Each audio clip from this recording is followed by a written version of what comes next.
మన ప్రభును రక్షకుడైన యేసుక్రీస్తు వారి శ్రేష్టమైన నామంన చేరువచ్చిన ప్రియులందరికీ ప్రత్యేకమైన వందనాలు తెలియజేస్తా ఉన్నా. ప్రభు మహాకృపను బట్టి ప్రభువు మనల్ని సజీవులుగా ఉంచి ఆయన ఆరాధించడానికి, ఆయన స్థానిక సంఘంలో చేర్చి ఇంతవరకు ప్రభువును ఆరాధించడానికి, కీర్తించడానికి, ప్రభువు నామం పేరిట ప్రార్థించడానికి ప్రభు సహాయం చేశారు. అందును బట్టి ప్రభువుని స్తుతిస్తూ ఉన్నాం. ఈ మధ్యాహ్న సమయంలో దేవుని లేఖనంలో నుండి తెస్సలోనికి రాసిన మొదటి పత్రిక, అపోస్తలుడైన పౌలు తెస్సలోనికి రాసిన మొదటి పత్రిక 5వ అధ్యాయం 5వ అధ్యాయంలో నుంచి మొదటి నుండి కొన్ని మాటలు 11వ వచనం వరకు కొన్ని మాటలు ఉన్నాయి. ఆ వచనంలోని మాటలు మనం 11 వచనాలు చదవాలి.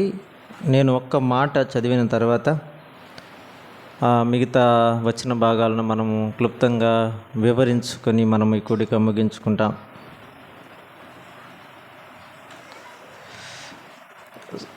మొదటి పత్రిక 5వ అధ్యాయం మొదటి సహోదరులారా, ఆ కాలములను గూర్చియు ఆ సమయములను గూర్చియు మీకు రాయనక్కరలేదు.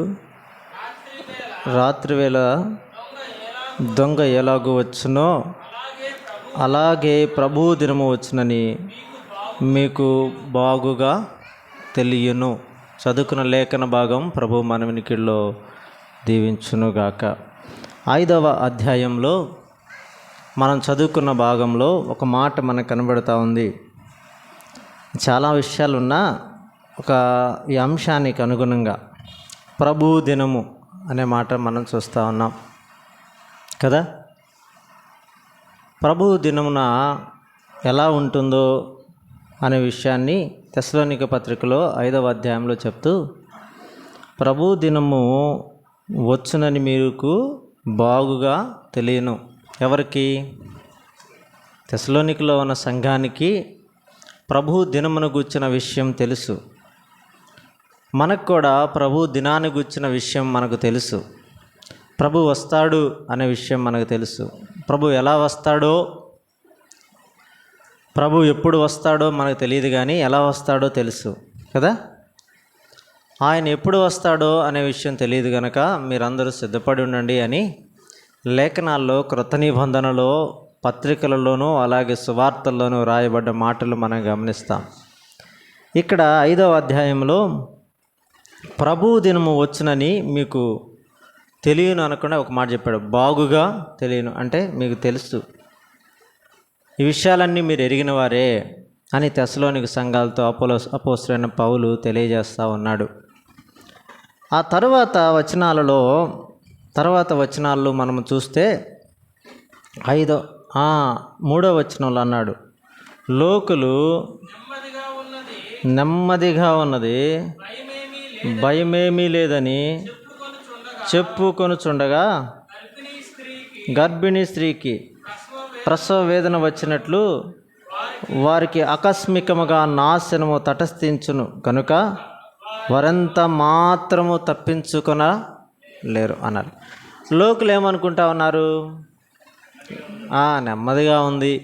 2000 సంవత్సరాల క్రితం యేసుక్రీస్తు ప్రభుల వారు ఈ లోకానికి వచ్చి ఆయన శరీరధారిగా జన్మించాడు అని మనం ప్రకటిస్తూ ఉంటే, ఎన్నో సంవత్సరాల క్రితమే ఆయన వస్తానన్నాడు కదా, ఆయన ఇంకా రాలేదు కదా, నెమ్మదిగానే ఉంది కదా,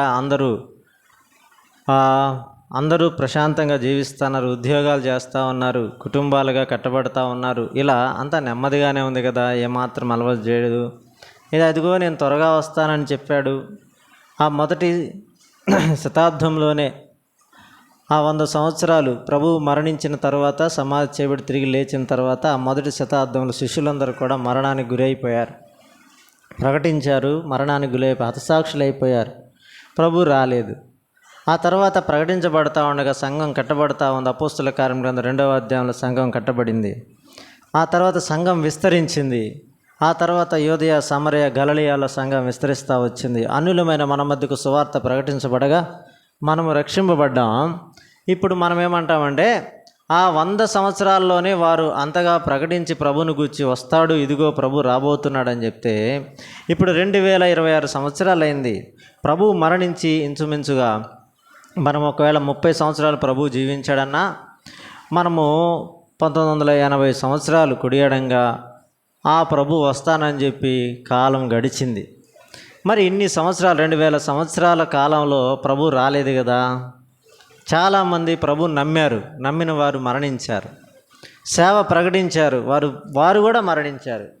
మరి లోకంలో ఏ మార్పులు జరగడం లేదు కదా, నెమ్మదిగానే ఉంది కదా అని లోకులు అనుకుంటున్నారు అని 5వ అధ్యాయం తెస్సలోనిక పత్రికలో పౌలు వారికి ఒక విషయాన్ని చెప్తా ఉన్నాడు. వారు లోకులు నెమ్మదిగా ఉందని అనుకుంటున్నాడు కానీ, అయితే ఒక మాట చెప్పాడు అక్కడ చివరిలో కదా, చివరి మాట, కనుక వారెంత మాత్రము తప్పించుకొనలేరు. దేన్ని తప్పించుకొనలేరు? దేవుని ఉగ్రత నుండి తప్పించుకోలేరు. వారు దేవుని ఉగ్రత నుండి వారు తప్పించుకోవడానికి ఏమాత్రం అవకాశం లేదు. నోవాహు కాలంలో జలప్రళయం రాకమునుపు ప్రజలందరూ తింటూ ఉన్నారు, తాగుతూ ఉన్నారు, పెండ్లికిస్తూ ఉన్నారు, పెండ్లి చేసుకుంటూ ఉన్నారు కదా. వారు సంతోష ఆనందంతో నింపబడి ఉన్నారు. కానీ 120 సంవత్సరాల పాటు నోవాహు జలప్రళయం గురించి ప్రకటన చేసిన తర్వాత, ప్రభు జలప్రళయం ద్వారా భూమిపైకి ఉగ్రతను తీసుకొని రాబోతున్నాడని చెప్పిన తర్వాత ప్రజల్లో ఏ మార్పు కలగకపోగా వారు హఠాత్తుగా జలప్రళయంలో మునిగి నశించారు అని దేవుని వాక్యం సెలవిస్తూ ఉంది. వారు ఏమనుకుంటున్నారంటే, అంతకుముందు వర్షం లేదు, నోవాహు ఏం చెప్తున్నాడు, నోవాహు వర్షం పడుతుంది చెప్పాడు. జలప్రళయం ఎలా వస్తుంది నీరు లేకుండా? ఈ నోవాహుకి పిచ్చి పట్టింది అనుకొని వారు నెమ్మదిగా ఉందని వారిలో లోకంలో ఉన్నవారు సంతోషంగా గడుపుతూ ఉండగా, ఒక దినాన ఆకాశం నుండి తూములు విప్పబడ్డాయి, భూమి నెరలి విడిచి నీరుని రప్పించింది. జల ప్రళయము రాగా ఆనాటి ప్రజలందరూ జలప్రళయంలో మరణానికి, నోవాహు కుటుంబం తప్ప మిగతా వారందరూ నాశనం అయిపోయారు. ఇప్పుడు లోకంలో కూడా లోకులు ఏమనుకుంటున్నారంటే ఇదే మాట అనుకుంటా ఉన్నారు. అయితే వారు తప్పించుకొనలేరు, దేవుని ఉగ్రత నుండి వారు తప్పించుకొనలేరు, దేవుని కోపం నుండి వారు తప్పించుకోలేరు. దేవుడు వారిని శిక్షకు గురి చేస్తాడు. వారు దేవుని ఉగ్రతకు లోనైనప్పుడు వారు పాతాళంలో యాతన పడే స్థలానికి వెళ్ళిపోతారు అనే విషయాన్ని వారు గ్రహించడం లేదు. అయితే వారు తప్పించుకోవడానికి అవకాశం లేదు. వారి ఆలోచనలో ఆ లోకం నెమ్మదిగానే ఉంది, అన్నీ జరుగుతూ ఉన్నాయి, నమ్మిన వారికి నమ్మని వారికి అన్నీ సమకూర్చబడతా ఉన్నాయని దేవుని ప్రేమను వారు చులకన చేసి ఆలోచన చేస్తూ ఉన్నారు. కానీ అపోస్తలుల కార్య గ్రంథంలో ఆయన అందరికీ ఉపకారిగా, అందరిపైన తన సూర్యుని ఉదయింపజేస్తూ, అందరికీ ఋతువులను క్రమంగా వర్షాన్ని ఇస్తూ అందరినీ పోషిస్తున్న దేవుని వారు ఆలోచన చేయకుండా ఉన్నారు అనే విషయాన్ని జ్ఞాపకం చేస్తా, లోకులందరూ నెమ్మదిగా ఉందనుకున్నప్పుడు ఆయన హఠాత్తుగా వస్తాడు, వారు ఏమాత్రమో తప్పించుకొనలేరు అని చెప్పాడు. ప్రభు రాకడలో ఉండే ఈ ప్రజలను మనం ఆలోచన చేస్తూ ఉన్నప్పుడు మొదటి వర్గం వారు లోకులు అన్నాడు కదా.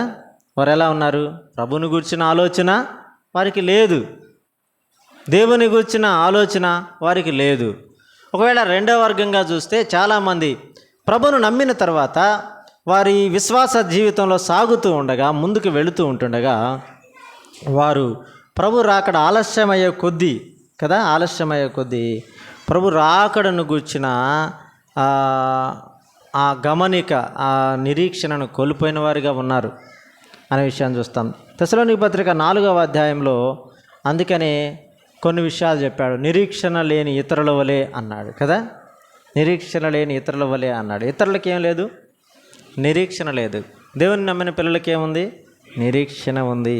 ప్రభు రాకడలో కొంతమంది దేవుడున్నాడని నమ్ముతారు కానీ వారికి పరిపూర్ణమైన అవగాహన లేక నామకార్థ భక్తి క్రైస్తవ జీవితంలో ఉంటూ నిరీక్షణ లేని ఇతరుల వలె జీవిస్తూ ఉన్నారు అన్నాడు. నిరీక్షణ లేని ఇతరుల వలె జీవిస్తూ ఉన్నాడు. ఒకవేళ ఇదే వచనంలో మనం గమనిస్తే, ఇదే వచ్చిన తర్వాత వచనంలో, సహోదరులారా ఆ దినము దొంగ వలె మీ మీది వచ్చుటకు మీరు చీకటిలో ఉన్నవారు కారు అన్నాడు. ఇక్కడ ఒక మాట చెప్పాడు, మీరు ఎక్కడ ఉన్నవారు కాదు, చీకటిలో ఉన్నవారు కారు అన్నాడు. పేతురు ఏం చెప్పాడు ఈ మాటకు? పేతురు పత్రికలు ఏం చెప్పాడు మన గురించి? మీరు చీకటిలో నుండి ఆశ్చర్యకరమైన తన వెలుగులోనికి పిలిచిన వాని గుణాతిశయములు ప్రచురము చేయ నిమిత్తం రాజులైన యాజక సమూహము, దేవుని సొత్తైన ప్రజలు అన్నాడు కదా. ఇక్కడ ఏమన్నాడంటే, నేను చెప్పాలనుకుంటున్న మాటలో 4వ వచనంలో, ఆ దినము దొంగ వలె మీ మీద వచ్చుటకు మీరు చీకటిలో ఉన్నవారు కాదు అన్నారు. మీరు చీకటిలో వారు కాదు. ఒకప్పుడు చీకటిలో ఉన్నాం, ఒకప్పుడు పాపంలో ఉన్నాం, ఒకప్పుడు అంధకారంలో ఉన్నాము. కానీ ప్రభువు తన ఆశ్చర్యకరమైన వెలుగులోనికి పిలిచాడు. యోహాను సువార్త 1వ అధ్యాయంలో ఆయన వెలుగుగా ఉండి ఆయన వెలుగును మన మీద ఉదయింపజేసి ఆయన మన చీకటిలో నుండి ఆశ్చర్యకరమైన వెలుగులోనికి పిలిచాడు. ఇప్పుడు మనము వెలుగు సంబంధులం అంటాడు కింద వచనాలలో. దేవుని నమ్మిన ప్రజలం మనం అనే మాటను తెలియజేస్తూ పౌలు ఈ భాషను వాడాడు. 4వ వచనంలో, మీరు చీకటిలో ఉన్నవారు కారు, మీరందరూ వెలుగు సంబంధులను పగటి సంబంధులనై ఉన్నారు. మనము రాత్రి వారము కాము, చీకటి వారము కాము అనే మాటను చెప్పాడు. మనం ఎవరు? వెలుగు సంబంధం. వెలుగు సంబంధం అంటే దేవుని వెలుగు మన మీద ప్రకాశించబడుతుండగా వెలుగైన దేవుని ప్రదర్శించేవారం, వెలుగైన దేవుని ప్రదర్శించేవారం అనే మాటను మనం చూస్తూ ఉన్నాం. కొన్ని మాటలు అలా ఆలోచన చేద్దాం. దేవుని వాక్యంలో నుండి కొన్ని మాటలు అలా మనం ఆలోచన చేస్తూ ఉందాం. చూడండి, ఈ 5వ అధ్యాయంలో ఈ 4వ వచనంలో ఉన్న 5వ వచనంలో ఉన్న మాటను ఆధారం చేసుకొని, మీరు చీకటిలో ఉన్నవారు కారు అనే మాట చెప్పాడు. మీరు వెలుగు సంబంధులను పగటి సంబంధులై ఉన్నారు అనే మాట చెప్పాడు. దీనికి ఆధారం చేసుకొని 9వ వచనాన్ని మనం చదివితే, ఎందుకనగా మన ప్రభు అయిన యేసుక్రీస్తు ద్వారా రక్షణ పొందుటకే దేవుడు మనను నియమించెను గాని ఉగ్రత పాలగుటకు నియమింప లేదు. ఇందాక మనం పై వచనం చదివినప్పుడు లోకులందరూ నెమ్మదిగా ఉందంటే వారి మీదకి ఏమొస్తున్నాడు? వారు తప్పించుకొనలేరు, వారు హఠాత్తుగా ఉగ్రత పాలవుతారు అన్నాడు.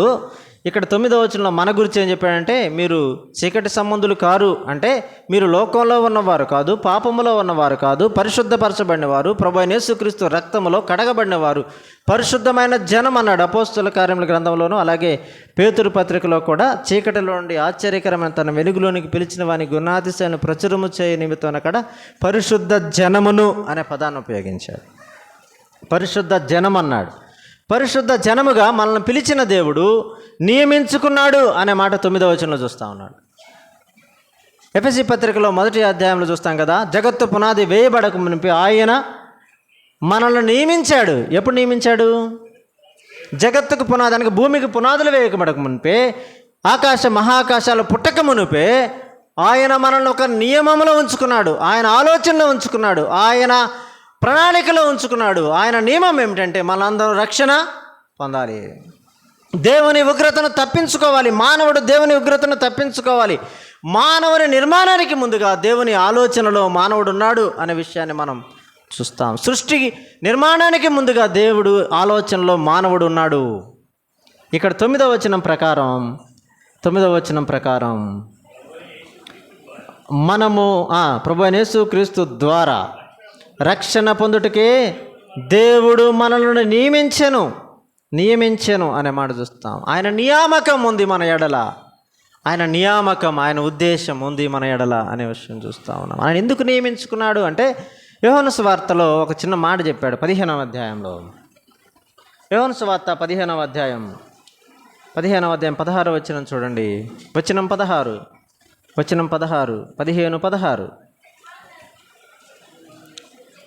యోహాను సువార్త 15, మీరు నన్ను ఏర్పరచుకొనలేదు, మీరు నా పేరట తండ్రిని ఏమి అడుగుదురో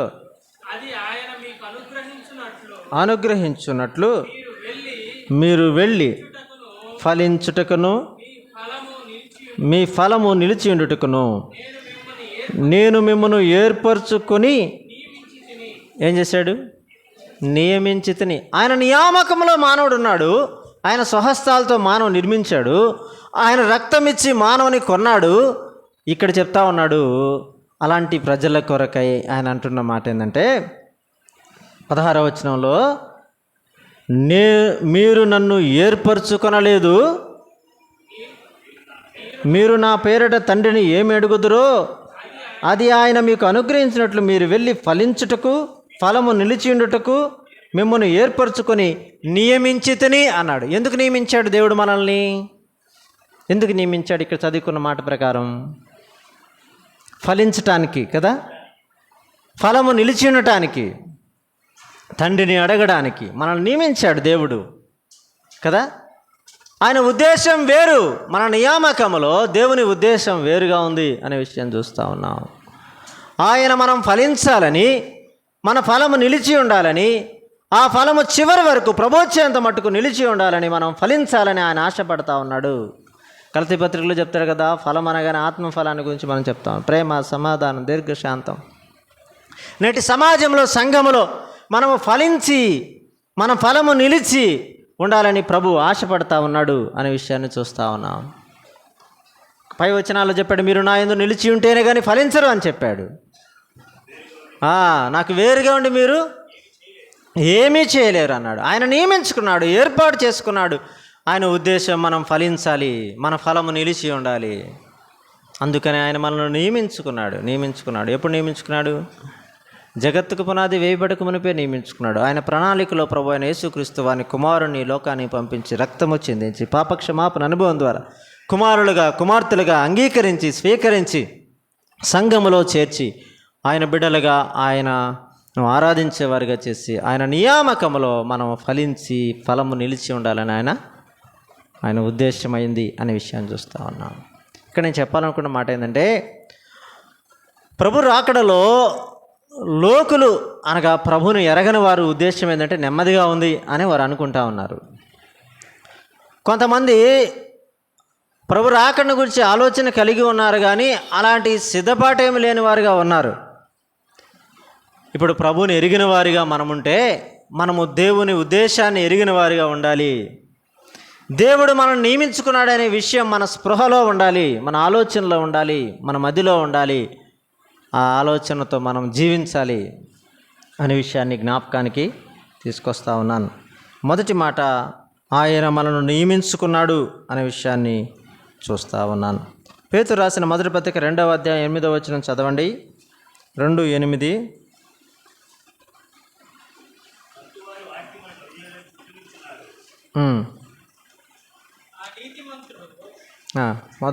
పేతురు రాసిన మొదటి పత్రిక 2వ అధ్యాయం 8వ వచనం చదవండి. చదవని ఇక్కడేముంది? వాక్యమునకు అవిధేయులై తొట్టిల్లుచా ఉన్నారు, దానికే వారు నియమింపబడిరి అనే మాట అక్కడ మనం చూస్తూ ఉన్నాం. ఆ వచనాల్లో మరొకసారి ఏముందంటే, దేవుని ఉగ్రత. ఆ కింద వచనాలు ఉందా ఏమన్నా? ఆ మాట చూడండి. కింద వచనాలలో 2వ పత్రికలో లేక మొదటి పత్రికలో ఆ వచనాన్ని మనం చూస్తే, ఇక్కడేమో మనం 8వ వచనంలో చూస్తాం, కట్టువారు వాక్యము కవిదలే తొట్టిల్లుచున్నారు, దానికే వారు నియమింపబడితరి. తొట్టిల్లుచా ఉన్నారు అనే మాట మనం ఇక్కడ చూస్తూ ఉన్నాం. అందుకని వారు నియమింపబడ్డారు అన్నాడు. మరొకసారి ఏముందంటే 2వ పత్రికలో అనుకుంటాను, 2వ పత్రికలో ఉగ్రతకు పాల్గొట్టుకే వారు నియమింపబడిరి అన్నాడు వారిని. ఎవరిని గురించి? అన్యులను గురించి. ఉగ్రతకు పాల్గొట్టుకే వారు నియమింపబడేది. ఇది అన్యులను గురించినటువంటి మాటలని మనం చూస్తా ఉన్నాం. మన నియామకం దేవుని ఉద్దేశం. మన నియామకం మనం మన దేవుని ఉద్దేశంలో మనం ఫలించి మన ఫలము నిలిచి ఉండాలి. ఎక్కడ వరకు? ప్రభు అక్కడ వరకు. ప్రభు దినము వస్తూ ఉంది అని చెప్తూ అపోస్తలుడైన పౌలు తెస్సలోనిక పత్రికతో మీరు సిద్ధపడి ఉండండి అంటూ కొన్ని విషయాలు చెప్తా ఉన్నాడు. చూడండి, 6వ వచనం నుండి మరలా మనము 4, 5 వచనాలు చదివాం కదా. ఇప్పుడు 6వ వచనాన్ని చదువుదాం. 6వ వచనం 6. కావున ఇతరుల వల్ల నిద్రపోక మెలకువగా ఉండి మత్తులుము కాక ఇందుము. నిద్రపోవారు రాత్రి వేళ నిద్రపోదురు, మత్తుగా ఉండేవారు రాత్రి వేళ మత్తుగా ఉందురు. మనము పగటి వారమై ఉన్నాము కనుక మత్తులై ఉండక విశ్వాస ప్రేమలను కవచము నిరీక్షణ శిరస్త్రానము ధరించు కొందము. ఇక్కడ ఒక మాట చెప్పాడు, ఇక్కడ మరో మాట ఏం చెప్పాడంటే 6వ వచనంలో నిద్రపోవద్దు అనే మాట చెప్పాడు కదా. నిద్రపోవద్దు అన్నాడు. ప్రభు రాకడలో ప్రభు నమ్మిన బిడ్డలుగా మనం నిద్రపోయేవారిగా ఉండకూడదు. నిద్రపోకూడదంటే మెలకువ కలిగి ఉండాలి. దేవుని ఉద్దేశాల పట్ల అలక్ష్యం కదండి, నిర్లక్ష్య వైఖరి ఉండకూడదు. మనము దేవుని ఉద్దేశాలను ఎరిగిన వారమై మనము నిద్రపోక మెలకువగా ఉండాలి అన్నాడు. ప్రభు చెప్పాడు చాలాసార్లు కదా, మీరు మెలకువగా ఉండండి, ప్రార్థన యందు మీరు శోధనలో ప్రవేశించుకున్నట్లు మెలకువగా ఉండి ప్రార్థన చేయుడి అని చెప్పాడు. ప్రభువే చెప్పాడు ఈ మాటలు. మెలకువ మన ఆత్మీయ జీవితాన్ని చేస్తూ ఉంది. నిద్ర అనేది ప్రమాదకరం అనే విషయాన్ని చూస్తూ ఉన్నాం. బైబిల్ గ్రంథంలో చాలామంది నిద్రపోయారు కదా, చాలామంది నిద్రపోయారు. పాత నిబంధనలో ఒకసారి సంసోను నిద్రపోయాడు. ఏమైంది? తన వెంట్రుకలు గొరిగివేయబడ్డాయి. నాజీరు చేయబడ్డ వెంట్రుకలు తీసివేయబడగా బలాన్ని కోల్పోయాడు. దావీదు నిద్రపోయాడు. ఒకసారి యుద్ధం జరుగుతూ ఉంది, దావీదు నిద్రపోయాడు. లేచి మిద్దె మీదకి వెళ్ళాడు, పాపంలో పడిపోయాడు. ఇక నిద్రపోయిన వారు ఎవరున్నారు? కొత్త నిబంధనలు ఎవరు? 10 మంది కన్యకలు నిద్రపోయారు. ప్రభు రాకడ కేక వినపడింది. 5 మంది దగ్గర దివిటీల్లో నూనె తక్కువగా, ప్రభు వచ్చే అంతవరకు అది సరిపోదని వారు కొనుక్కోవడానికి వెళ్ళగా తలుపు మూయబడింది. పేతురు నిద్రపోయాడు. పేతురుతో పాటు తక్కిన శిష్యులు నిద్రపోయారు. ఆ గెత్సేమనే వనంలో ప్రభు ప్రార్థన చేస్తూ ఉండగా పేతురు ఏం చేశాడు? నిద్రపోవడం వలన తర్వాత ముమ్మారు యేసు ప్రభుని నేను ఎరగనని బొంకిన వానిగా ఉన్నాడు. నిద్ర మన ఆత్మీయ జీవితాన్ని ప్రమాదకరం అనే విషయాన్ని మనం జ్ఞాపకం చేస్తా ఉన్నాం. మరొక మాట చెప్పాడు అక్కడే, నిద్ర తర్వాత మత్తులుగా ఉండొద్దు అన్నాడు కదా. మత్తులుగా ఉండొద్దు అంటే తర్వాత ఇక లేపినా లేసే పరిస్థితి కాదు ఇది, దాంట్లో మునిగిపోయి ఉంటాం, సోమరితనం కదా. యెషయా గ్రంథంలో ఒక మాట మనం చూస్తాం. యెషయా గ్రంథంలో ఒక మాట చూస్తాం. 42:25 చూడండి. 42:25 యెషయా గ్రంథం 42:25.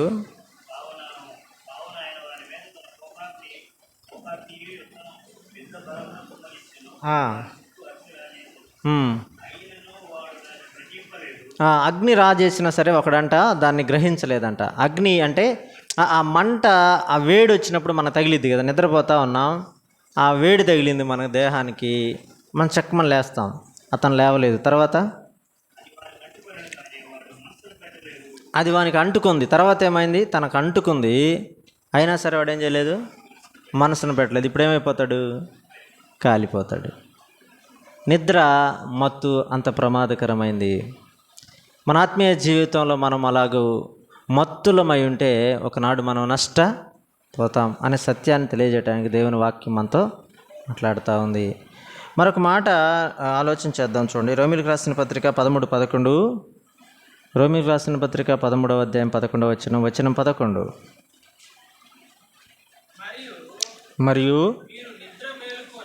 మీరు నిద్ర మేలుకొని మరియు మీరు 11 చదువుదామా తమ్ముడు? 11 చదువుదాం. మరియు మీరు కాలము నెరిగి నిద్ర మేలుకొను వేళ అయినదని తెలుసుకొని అలాగూ చేయడి, మనము విశ్వాసులమైనప్పటికంటే ఇప్పుడు రక్షణ మనకు మరి సమీపముగా ఉన్నది అనే మాట మనం చూస్తూ ఉన్నాం కదా. రక్షణ మరి సమీపంగా ఉంది, ప్రభు రాకడ సమీపంగా ఉంది కదా. రక్షణ పొందిన నాడు ఒక 40 సంవత్సరాల క్రితం రక్షణ పొందారు మన సంఘాల్లో కొంతమంది, 50 సంవత్సరాల క్రితం రక్షణ పొందిన వారు ఉన్నారు, లేక 30 సంవత్సరాల క్రితం రక్షణ పొందిన. ఆనాడు ఒకవేళ ప్రభు ఆ క్షణంలో వచ్చినా రక్షింపబడిన వారు, కాలం గడుస్తున్న కొద్దీ ఇంకా ప్రభు రాలేదు కదా, ఇప్పుడు ఇంకా సమీపంగా ఉంది, ప్రభు రాకడ అతి సమీపంగా ఉంది అనే విషయాన్ని తెలియజేస్తూ ఉన్నాడు. ఆయన రాకడ సమీపంగా ఉన్న దినాలలో మనం జీవిస్తూ ఉన్నాం. 13:11 అన్నాడు కదా, కాలము నెరిగి అన్నాడు. ప్రభు రాకడ కాలాన్ని ఎరిగి ఎట్లా ఉండాలంట? నిద్ర మేలుకొని వేళ అయిందని తెలుసుకొని అలాగూ చేయుడి. మేలుకొని చేయాల్సిన పనులు చాలా ఉన్నాయి. మేలుకొంటే పని చేయాలి అన్నాడు. ప్రభు కార్యాలను చేయాలి. ప్రభు రాకడలో మేలుకొని చేయాల్సిన పనులు ఏంటంటే, ప్రభు చెప్పాడు కదా, మీరు మెలకువగా ఉండి అంటే ప్రార్థన చేయడం అన్నాడు. ఒక పని చెప్పాడు, ప్రార్థన అన్నాడు. దాన్ని మీరు మెలకువగలిగి ప్రభు పని చేయండి అన్నాడు. కొన్నిసార్లు మీరు సర్వలోకానికి వెళ్ళి సర్వసృష్టికి సువార్త ప్రకటించడం అంటే పనే కదా. అలాగూ దేవుని వాక్య సంబంధమైన పనులు ఉన్నాయి, ఇవన్నీ మీరు చేయాలి అని చెప్పాడు దేవుడు. ఈ మాటలు మనం ఆలోచన చేస్తూ వస్తూ ఉన్నాం. రోమిలకు రాసిన పత్రికలో 13:11 మనం చదివినట్లుగా మనము మేలుకొని చేయవలసిన పనులు ఉన్నాయి. మనం నిద్రపోయి మత్తులుగా ఉండటానికి మాత్రం ప్రభు ఇష్టపడ్డు అనే విషయాన్ని చూస్తా ఉన్నాం. కొరింథీ మొదటి పత్రిక 16:11 కొరింథీ మొదటి పత్రిక 16వ అధ్యాయం 11వ వచనం, కనుక ఎవడైనాను అతను తుర్రీకరించవద్దు, నా యొద్దకు వచ్చుటకు అతను సమాధానంతో సాగనంపుడి. ఎదురు చూస్తున్నాం. ఈ మాట చూద్దాం. ఎదురు చూడాలి అన్నాడు. మనం ఎదురు చూడాలి. ఆ విషయాన్ని అంతే పై వచనంతో ఆధారం ఏమవుద్ది, కానీ దేవుని రాకడ కొరకు మనము ఎదురు చూడాలి అనే మాట మనం చూస్తూ ఉన్నాం. ఎదురు చూడాలి అనే మాట మనం చూస్తూ ఉన్నాం. 13వ వచనంలో ఏమన్నాడు? 13వ వచనంలో ఎలా ఎదురు చూడాలంటే, మెలకువగా ఉండుడి, విశ్వాసమందు నిలకడగా ఉండుడి, పౌరుషము గలవారై ఉండుడి, బలవంతులై ఉండుడి. 4 మాటలు చెప్పాడు. ఏం మాట చెప్పాడు?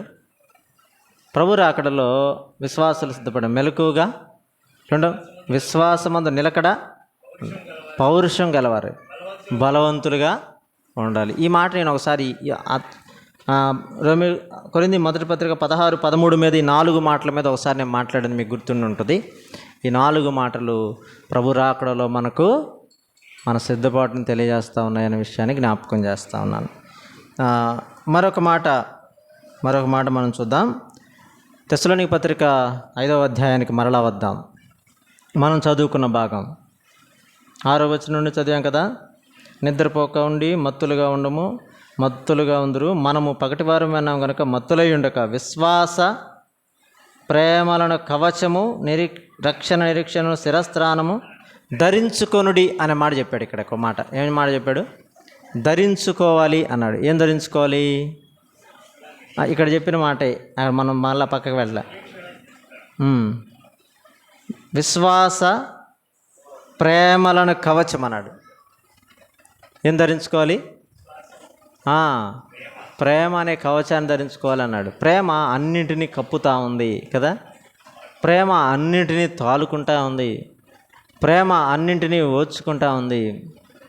ప్రేమ ఆ మాట కొరింథీ పత్రికలో మనం చదువుతూ ఉంటే ఎన్నో విషయాలు మనకు అర్థమవుతూ ఉంటాయి.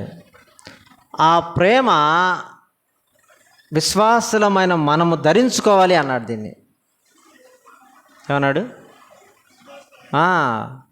దేవుని కొరకు, ప్రభు రాకడ కొరకు సిద్ధపడుతున్నామని చెప్పుకునేవాళ్ళు ధరించుకోవాల్సింది ఏంటంటే విశ్వాస ప్రేమ కవచాన్ని ధరించుకోవాలన్నాడు.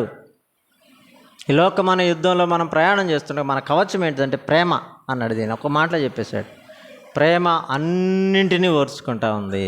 ప్రభు అయిన యేసుక్రీస్తు వారి ప్రేమ, కల్వరి ప్రేమ, ఆయన చూపిన ప్రేమ, ఆయన విశేషమైన ప్రేమ, ఆయన మన కొరకై ఆయన ప్రేమను వెల్లడిపరిచిన విధానం, ఆయన మన కొరకై ఓర్చుకున్న విధానం, ఆయన మన కొరకై గాయాలు పడుతున్నా, దెబ్బలు పడుతున్నా, నిందలు పడుతూ ఉన్నా ఓర్చుకున్న విధానం, ఆ ప్రభు ప్రేమ ప్రత్యక్షతను మనం చూస్తూ ఉంటుండగా మనము ధరించుకునవలసిన ప్రేమ ఆయన చెప్తా ఉన్నాడు. విశ్వాస ప్రేమను కవచం ధరించుకోనండి అనే మాట చెప్పాడు. 5వ అధ్యాయంలో తర్వాత వచనాన్ని మరలా చూద్దాం. విశ్వాస ప్రేమ అనే కవచాన్ని ధరించుకొనడి అన్నాడు. తర్వాత అదే మాట కంటిన్యూగా రక్షణ నిరీక్షణను శిరస్త్రానం అన్నాడు. రక్షణ నిరీక్షణ అన్నాడు. రక్షణకు నిరీక్షణ అనేది ఒకటి ఆపాదించాడు కదా. విశ్వాసము అంటే ప్రేమ అన్నాడు. ఎమ్మటే రక్షణకి ఏమన్నాడు? నిరీక్షణ అన్నాడు. నిరీక్షణ లేకనే నేడు చాలామంది దేవునికి దూరమైపోతూ ఉన్నారు.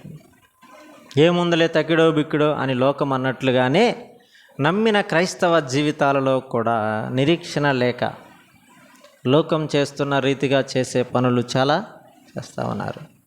నిరీక్షణతో మనం సాగాలి. పాట కూడా ఉంది కదా, నిరీక్షణతో సాగిదం ఎంత దూరమైనా కదా. అది ఏఆర్ స్టీవెన్సన్ గారు రాసిన పాట అది.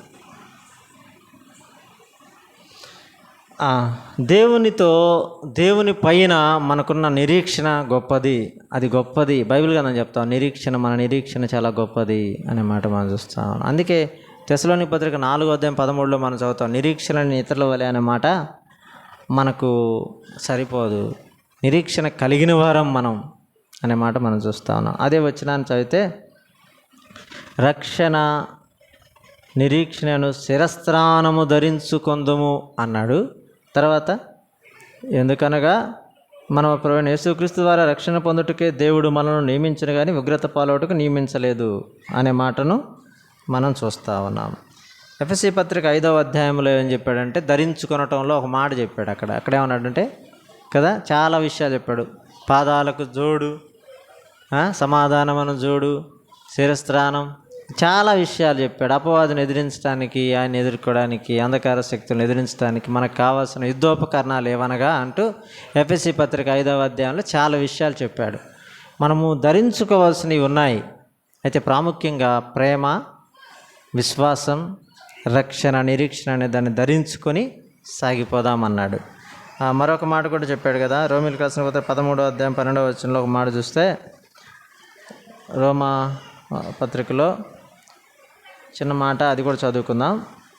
రోమా పత్రికలో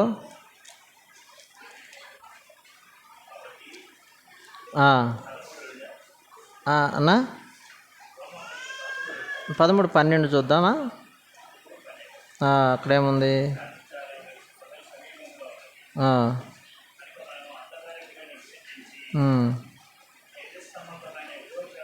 ఆ మాట కోసం తేజో సంబంధమైన యుద్ధోపకరణములను ధరించుకుని అన్నాడు. తేజో సంబంధమైన యుద్ధోపకరణములను ధరించుకుందాము అన్నాడు. అక్కడ చెప్పాడు, రాత్రి చాలా గడిచి పగలు సమీపంగా ఉంది కనుక మనం అంధకార క్రియలను విసర్జించి అన్నాడు. అవన్నీ విసర్జించి తేజో సంబంధమైన యుద్ధోపకరణాలు ధరించాలి అన్నాడు. ఎఫెసీ పత్రికలో ఆ యుద్ధోపకరణాలు ఏంటో చెప్పేశాడు. తెస్సలోనిక పత్రికలో దాన్ని ఇంకా చాలా అర్థమయ్యే భాషలో విశ్వాసము, నిరీక్షణ, రక్షణ, నిరీక్షణను శిరస్త్రానం ధరించుకొని ఉందాం అని చెప్పాడు. ప్రభు రాకడలో ప్రభు నియమం మన ఎడల ఏమైందో మనం గ్రహిస్తూ ఉన్నప్పుడు మనము మెలకువగా ఉండాలి, మత్తులుగా ఉండొద్దు. ప్రభు కొరకై మనము ఆయన ప్రేమ, ఆయనతో కూడిన విశ్వాసము, రక్షణ, నిరీక్షణ ఇవి ధరించుకొని మనము ప్రభు రాకడకు సిద్ధపడాలి అన్నాడు. చివరి మాట నేను చెప్పేసి ముగిస్తాను. చివరి మాట తెస్సలోనిక పత్రిక 5వ అధ్యాయానికి రండి. 11వ వచనం. కాబట్టి మీరిప్పుడు చేయుచున్నట్టుగానే ఒకనికొకడు ఆదరించి ఒకనికొకడు క్షమాభివృద్ధి కలుగా చేయుడి. ఈ మాట చాలా విశేషంగా కనబడుతూ ఉంది కదా. తెస్సలోనికలో ఉన్న సంఘం ఏం చేస్తూ ఉందంటే, కాబట్టి మీరిప్పుడు చేయుచున్నట్టుగానే ఒకనికొకడు ఆదరించి అనే మాట చూస్తూ ఉన్నాం కదా. వారు సంఘంలో ఉన్నవారు ఆదరించేవారుగా ఉన్నారు అనే మాట, ఒకరినొకరు ఆదరిస్తూ ఉన్నారు, అది ఇప్పుడు చేస్తూ ఉన్నారు ఆ మాట అన్నాడు. ఆదరణ అనే మాటకు తెస్సలోనిక పత్రిక 4వ అధ్యాయం 18వ వచనంలో ఏం చెప్పాడు? కాబట్టి మీరు ఈ మాటల చేత ఒకరినొకడు ఆదరించుకొనుడి. ఏ మాటల చేత? పై వచనాల్లో 13 నుంచి చెప్పాడు, నిద్రించుచున్న వారి కంటే ముందుగా, అనగా యేసుక్రీస్తునందు ఎవరైతే మృతి నొందుతారో వారు ఒక దినాన లేపబడతారు. ఈ నిరీక్షణ మనకుంది. వారిని ప్రభు వెంటబెట్టుకొని వస్తాడు. ఈ విషయాలు చెప్తా మనము వారితో కలుసుకుంటాం. ఈ మాటల చేత ఒకరినొకడు ఆదరించుకోనండి. అక్కడ నిద్ర అనగానే మరణం. మరి ఇక్కడ మనం ఇందాక చాలా నిద్రలు చదివాం కదా, అవి మన ఆత్మీయ జీవితంలో ఉన్న అలక్ష్యాన్ని, జ్ఞాపకాన్ని తీసుకొస్తూ ఉన్నాయి. ఇక్కడ చెప్పాడు 13వ వచనం తర్వాత వచనాల్లో మనం చూస్తే 13వ వచనం నుండి మనం మొత్తం చదువుతూ ఉన్నాం. కానీ 4వ అధ్యాయం తెస్సలోనికీ పత్రికలో 13 నుండి అన్ని వచనాలు మనం చదవకపోయిన చివరి మాటలు మనం గమనించినప్పుడు, కాబట్టి ఈ మాటల చేత ఒకరినొకడు ఆదరించుకొనుడి. ఒక వ్యక్తి చనిపోయాడు ఒక ఇంట్లో, అతన్ని బట్టి నిరీక్షణ లేని వారి వల్ల మీరు దుఃఖించొద్దు. ప్రభువుని నమ్మిన వాడైతే అతను ప్రభువుతో కూడా ఆయన వెంట పెట్టుకుని వస్తాడు, మనకంటే ముందుగా లేపబడతాడు. ఈ విషయాలు చెప్పాడు. ఆయనతో మనం కూడా ఉంటాం. దీని కొరింథీ పత్రికలో చెప్పాడు, రెప్పపాటున అనే మాటను ఇక్కడ చెప్పాడు. అక్కడేమన్నాడంటే మనం మార్పు పొందుతాం అన్నాడు. మనం ఆయనతో కలుసుకుంటాం కదా, ఆయనతో కలుసుకుంటాం, యుగ యుగాలు సదాకాలం ఆయనతో ఉంటాం. ఇక్కడ ఆ మాట చెప్పాడు కదా, సదాకాలం ప్రభువుతో కూడా ఉండం. 17వ వచనం అన్నాడు, కాగా మనము సదాకాలం ప్రభువుతో కూడా ఉందుము.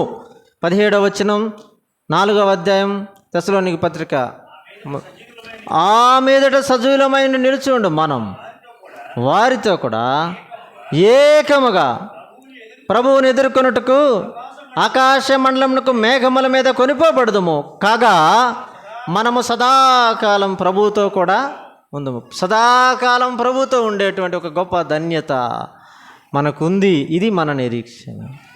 ఈ మాటల చేత చనిపోయిన వాడు ఎటో వెళ్ళిపోతాడని కాదు, కానీ మీరు ఒక నిరీక్షణ కలిగిన వారిగా ఉండండి. ఒక దినాన మనం మన ప్రభుని కలుసుకోబోతా ఉన్నాం. మనమందరం మరలా చూస్తాం. మనము ఈ నిరీక్షణతో సాగుదాం, సదాకాలం ప్రభుతో ఉంటాం.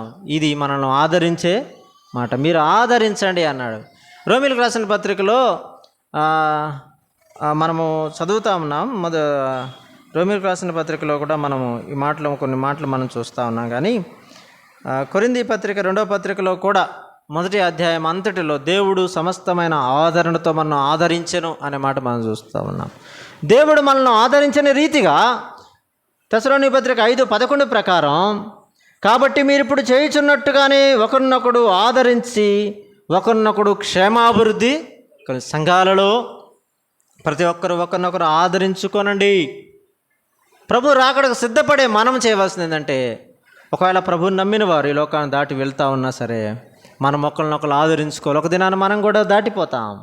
మనం కూడా ఒక దినాన ప్రభుని కలుసుకుంటాం. సదాకాలం ప్రభుతో ఉంటాం. గొప్ప నిరీక్షణ మనకుంది. ఇది గొప్ప ఆదరణ. దేవుని వాక్యం మనల్ని ఆదరించేది.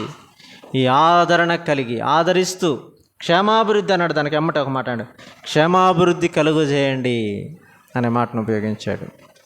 నేను చెప్పాలనుకున్న మాట ఏంటంటే, ప్రభు రాకడలో 3 రకాలైన ప్రజలు మనకు కనబడతా ఉన్నారు. లోకమేమో నెమ్మదిగా ఉందంటున్నాడు చాలామంది, అలాగే వారు ఉగ్రతకు పాలైపోతూ ఉన్నారు. కొంతమంది మేము ప్రభుని నమ్మామని నామకార్థంగా జీవిస్తూ ఉన్నారు. వారు ప్రభు రాకడ గురించి నిరీక్షణ లేని వారిగా ఉన్నారు. మనమైతే ప్రభు రాకడ కొరకైన నిరీక్షణ కలిగిన వారమై మనము జీవించి సదాకాలం ప్రభుతో ఉండమని నిరీక్షణతో సాగే ఈ క్రమములో మనం మత్తులుగా ఉండొద్దు. మనం మెలకుగా ఉందాం.